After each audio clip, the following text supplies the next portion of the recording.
नमस्कार, मैं डॉक्टर अभिषेक रंजन स्वागत करता हूं आप सभी का हमारे इस साप्ताहिक होने वाले कार्यक्रम जिसका शीर्षक होता है सिर्फ 3 मिनट सुधारे आपके सेहत।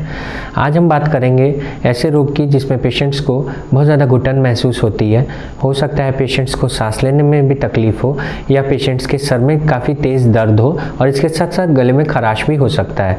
हम बात कर रहे हैं जी हाँ साइनोसाइटिस की या साइनस की बीमारी की। साइनसेस बेसिकली होते क्या हैं? तो साइनस एक ऐसे एयर सैक्स हैं, हॉल्स हैं या स्पेसेस हैं जो हमारे कॉन्का बोन के अंदर रहते हैं। यहाँ पे स्कल्स के अंदर जो स्पेस बने उसके अंदर होते हैं और इन सारे साइनसेस की बात जो है वो अजीब बोल सकते हैं आप इस सेंस में कि अगर इनके अंदर किसी तरह का सूजन आ जाए या इसके अंदर किसी तरह से आपके कफ का जमाव होने लगे, जो आपका सिक्रीशन है वो जमा होने लगे, तो हो सकता है कि इन्फेक्शन हो जाए। अब साइनोसाइटिस बहुत बार एलर्जी से हो सकती है, साइनोसाइटिस बहुत बार बैक्टीरियल हो सकती है, वायरल हो सकती है, लेकिन सबसे इंपॉर्टेंट ये है कि कब हमें कौन सी दवाइयाँ लेनी है। अब साइनोसाइटिस में एक दवाई तो सबसे ज़्यादा काम करती है, वो है भाप लेना पानी में बिना कुछ डाले। बहुत सारे ऐसे लोग हैं जो मेरे से पेशेंट्स हैं, पूछते हैं कि सर हम विक्स की गोलियां डालें, सर हम क्या कार्बोल प्लस डालें, सर क्या हम कोई और ब्रांड की दवाई डालें, एक कुछ आती है उसको लिक्विड डाल दें, क्या उसमें टिकिया डाल दें, क्या डालकर भाप लें। कोई भी डिकंजेस्टेंट लेकर के टिकिया डाल करके भाप लेने की ज़रूरत नहीं है, इससे आपकी तकलीफ और बढ़ सकती है। सिंपली आपको गर्म पानी करना है, उसके अंदर टॉवल रखना है, चेहरे के ऊपर ढकना है चेहरे को टॉवल से, और बकेट में या जो भी आपने बर्तन रखा है जिसमें पानी है उसे भाप लेनी है। कितने बार भाप लेना होता है साइनस के पेशेंट्स को? तो 3 बार भाप लेना होता है, सुबह दोपहर शाम।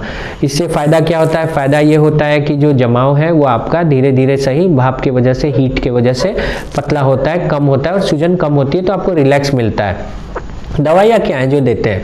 अब दवाइयों के लिए सबसे इंपॉर्टेंट है कि सिम्टोमेटिक ट्रीटमेंट कीजिए और कॉज का ट्रीटमेंट कीजिए। अगर फीवर आ रहा है, अगर आपको लग रहा है कि जो स्पूटम है जो नोज वगैरह से आ रहा है, सिक्रीशन वगैरह ये काफ़ी थिक है और काफ़ी तेज़ दर्द है सर और सर के आसपास, आँखों में बहुत ज़्यादा परेशानी है, तो हो सकता है कि आपको बैक्टीरियल कॉज हो, साइनोसाइटिस का बैक्टीरियल इन्फेक्शन हो जिसकी वजह से आ सकता है। उसमें जनरली हम लोग प्रेफर करते हैं बीटा लैक्टम्स, एक एंटीबायोटिक का ग्रुप्स है, वजन के हिसाब से उसकी डोज दी जाती है। 5 से 7 दिन, 7 से 9 दिन तक एंटीबायोटिक्स लेनी चाहिए अगर ऐसे लक्षण हैं। ये आपके डॉक्टर तय करेंगे जब आप दिखाओगे कि किस तरह के लक्षण हैं और क्या ये बैक्टीरिया की वजह से है, इन्फेक्शन है, तभी ये लेना है।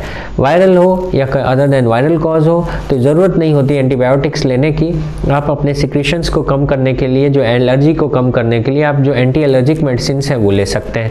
सबसे अहम रोल न सिर्फ आप भाप लेने का आता है जो आप वेपर लेते हो, नॉर्मल सलाइन वेपर भी ले सकते हो, बल्कि इसके अलावा जो रोल आता है वो सबसे अहम है डीकंजेस्टेंट्स, जिसमें हम बात करते हैं नॉर्मल सलाइन ईयर ड्रॉप्स का। क्योंकि नाक अगर ब्लॉक हो जाए ना तो ये जो पेन है बहुत ज़्यादा बढ़ जाएगा।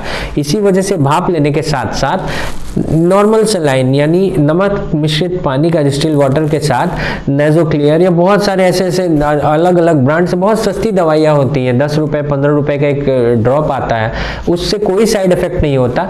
और आप इतने सारे जो बड़े बड़े ब्रांड्स हैं वो जो लेते हो आप नाक को खोलने के लिए, आप अलग अलग मॉलिक्यूल से, ट्रिबिन होती है या फिर फ्री एयर होता है या फिर कोई और ब्रांड है, बहुत सारे ब्रांड हैं, वो सब एक्यूट लेते हैं, 5 से 10 दिन लेते हैं, 10 से 15 दिन मैक्सिमम लेते हैं। लेकिन अगर साइनस की बीमारी है आपको बार बार हो सकती है, इससे वो उन सारी चीज़ों को लेने से बेहतर है कि नॉर्मल सलाइन का ड्रॉप लो, नेज़ोक्लियर है या अलग अलग ब्रांड्स के नाम से आ रहा है, सोल स्प्रे भी आ रहा है अभी, तो आप ऐसे ब्रांड्स की दवाइयाँ ले सकते हो जिससे कोई साइड इफेक्ट नहीं है, जो नॉर्मल सलाइन को जेट स्प्रे की तरह आपको देते हैं और फिर आप नाक के अंदर सुबह और शाम दोनों नाक में ले सकते हो। इससे आपका नाक जो है क्लियर रहेगा और भाप तो आप ले रहे हो, और साथ साथ एंटी एलर्जी की मोंटेलुकास्ट या फिर और कोई दवाइयाँ ले सकते हो, लेवोसेट्रिजिन, फेक्सोफेनाडिन या बिलास्टिन, ये सारी चीज़ें आपको मदद कर सकती हैं।